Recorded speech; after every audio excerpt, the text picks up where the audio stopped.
अज्जू, हा बोल ना. तुला ना खरंच मांडलं पाहिजे. तू इतकं प्रेम करून सुद्धा कसं काय जाऊ दिलंस तिला? काहीच कसं बोलला नाहीस?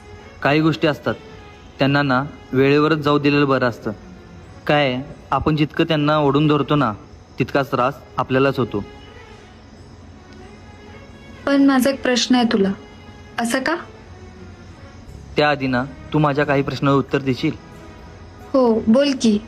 हे बघ, एखादी मुलगी महिन्याला 1,00,000 रुपये कमवते आणि मुलगा महिन्याला 10,000 रुपये कमवतो, तर 1,00,000 रुपये कमवणारी ती मुलगी 10,000 कमवणाऱ्या मुलग्यासोबत लग्न करेल का? नाही करणार. या उलट एखादा मुलगा महिन्याला 1,00,000 रुपये कमवत असेल आणि मुलगी जर का ते महिन्याला 10,000 रुपये कमवत असेल तर तो मुलगा त्या मुलगीशी लग्न करेल का? हो, करेल. असं का? कारण मुलं फक्त मुलीचं मन बघून प्रेम करतात, पैसा नाही. मिळालं तर